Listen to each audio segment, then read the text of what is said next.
سید الرسل و اکمل الرسل و خاتم الانبیاء اما بعد اعوذ باللہ من الشیطان الرجیم بسم اللہ الرحمن الرحیم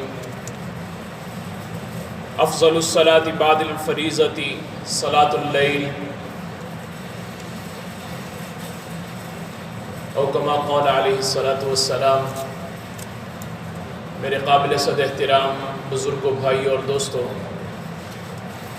آقا انعامدار فخر موجودات امام الانبیاء فخر الانبیاء حضرت محمد مصطفیٰ احمد مصطفیٰ صلی اللہ علیہ وسلم کی حدیث مبارکہ ہے کہ نماز فرض کے بعد افضل الصلاۃ بعد الفریضۃ، کہ فرض نماز کے بعد سب سے زیادہ فضیلت والی جو نماز ہے، فرمایا وہ صلاۃ اللیل، وہ تہجد کی نماز ہے۔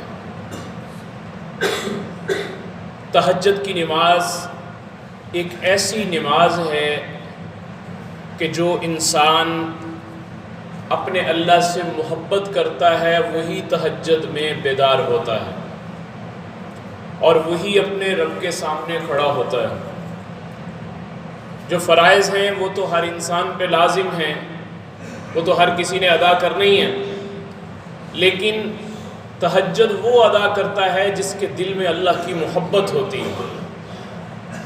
اللہ رب العزت ہم سب کے دلوں کو اپنی محبت سے بھر دے اور ہمارے دلوں کے اندر اپنی خاص محبت کا نزول فرما دے۔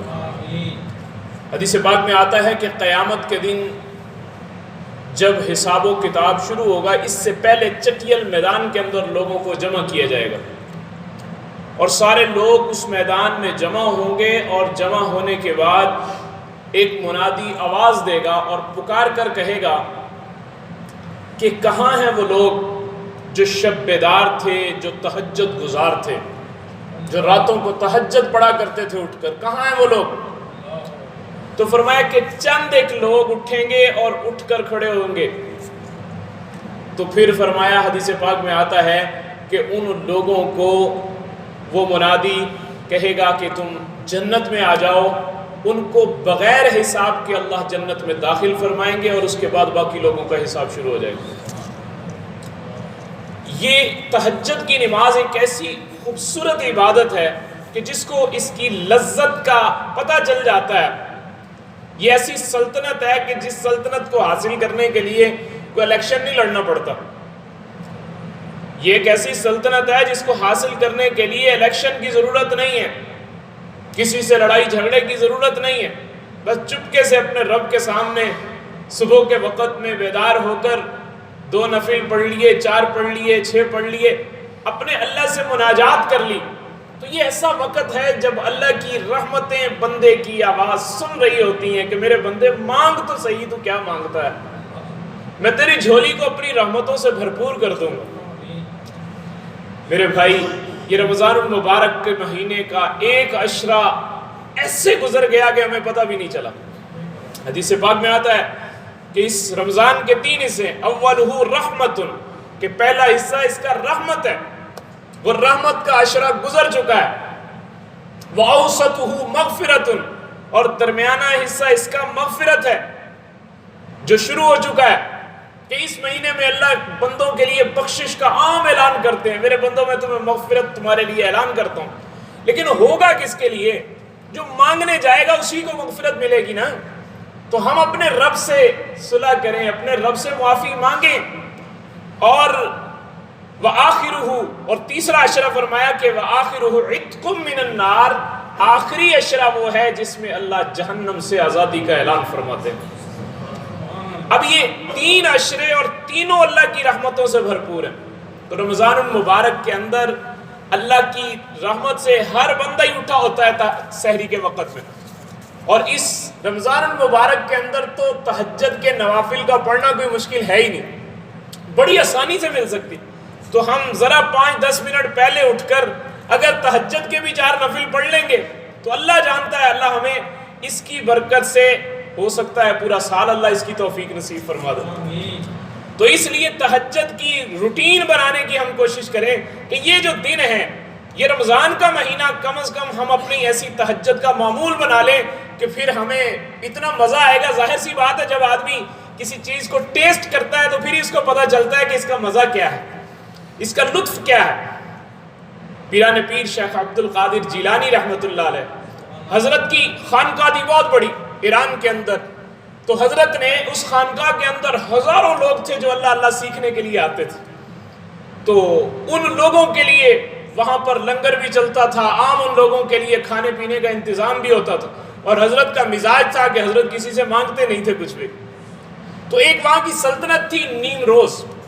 اس نیم روز سلطنت کا جو بادشاہ تھا, ایک دن اس کا وہاں راؤنڈ لگا, اس نے دیکھا کہ ہزاروں لوگ یہاں بیٹھے اللہ کا نام لے رہے ہیں, اللہ اللہ کر رہے ہیں, اور کسی کے سامنے یہ ہاتھ بھی نہیں پھیلا رہے, کسی سے کچھ مانگ بھی نہیں رہے.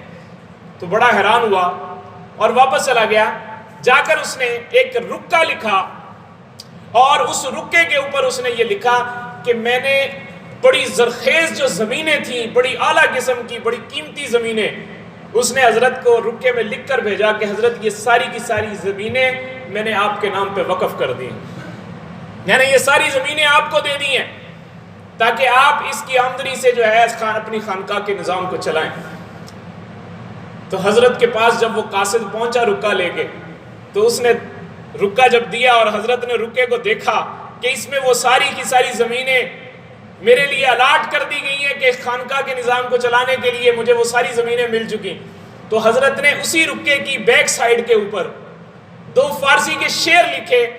ان کا مطلب یہ تھا, جس کے اوپر حضرت نے اپنے ہاتھوں سے تحریر فرمایا کہ اگر میرے دل میں تیری ان زمینوں کی کوئی امید ہے, اگر کوئی میرے دل میں تیری ان زمینوں کی کوئی امید ہے, تو اللہ میرا نصیب بھی ایسے ہی سیاہ کر دے جیسے تیرے تاج کے اندر سیاہ کپڑا لگا ہوا ہے. اللہ میرا نصیب ایسے ہی سیاہ کر دے جیسے تیرے تاج کے اندر یہ سیاہ کپڑا لگا ہوا ہے. اور پھر فرمایا کہ جب سے مجھے نیم شب کی دولت ملی ہے, جب سے مجھے نیم شب کی دولت ملی ہے, یعنی تہجد کے وقت اٹھنے کی دولت ملی ہے, میں تیری نیم روز کی دولت یعنی تیری سلطنت کی دولت کو ایک جو کے دانے کے برابر بھی خریدنے کے لیے تیار نہیں ہوں. سبحان اللہ. آپ اندازہ کریں کہ کس قدر محبت کے اندر مستغرق تھے وہ لوگ کہ انہوں نے اس چیز کو ترجیح نہیں دی. فرمایا میں تیری اس پوری سلطنت کو, تو چند زمینیں مجھے دے رہا ہے, میں تیری پوری سلطنت کو ایک جو کے دانے کے برابر بھی خریدنے کے لیے تیار نہیں ہوں. میرا اللہ جتنی میری خانقاہ کے اخراجات ہوتے ہیں مجھے تہجد کے 2 نفلوں میں دے دیتا ہے, مجھے تیرے آگے ہاتھ پھیلانے کی کیا ضرورت ہے. تو میرے بھائی یہ واقعی وقت ایسا ہے کہ اس وقت میں مانگا ہوا, ہاتھ اٹھائے ہوئے رائے گاں اور بیکار نہیں جاتے. اللہ اپنے بندوں کی جھولیاں بھر دیتے ہیں کہ میرے بندوں آؤ میں تمہیں عطا کرتا ہوں. اور رمضان میں تو اتنی فضیلت بڑھ جاتی ہے کہ جب ایک آدمی رمضان المبارک کے اندر اگر غیر رمضان میں اس نے نوافل پڑھتا تھا, اب وہ نوافل پڑھے گا تو اس کو فرض کے برابر اللہ رب العزت اجر عطا فرمائیں گے. اور اگر فرض کو ادا کرے گا رمضان المبارک کے مہینے میں تو اللہ اس کو 70 فرضوں کے برابر اجر عطا فرمائیں گے. اب اندازہ کریں کہ ہم جب نوافل پڑھیں گے تو ہمارے لیے کتنی اللہ کی محبت ہمیں حاصل ہو جائے گی. اور ایک اور نماز ہے بھئی, یہ چھوٹی چھوٹی چند رکھتے. حضرت جنید بغدادی رحمۃ اللہ علیہ سے کسی نے انتقال کے بعد خواب میں ملے تو حضرت سے پوچھا حضرت کیا بنا؟ فرمایا وہ سارے علوم وہ سارے معارف فنا ہو گئے, ہر چیز ختم ہو گئی, اور اگر میری مغفرت کا سبب بنا کچھ, کوئی چیز میری مغفرت کے باعث بنی تو وہ تھی چند چھوٹی چھوٹی رکعتیں جو میں تہجد کے وقت میں ادا کیا کرتا تھا.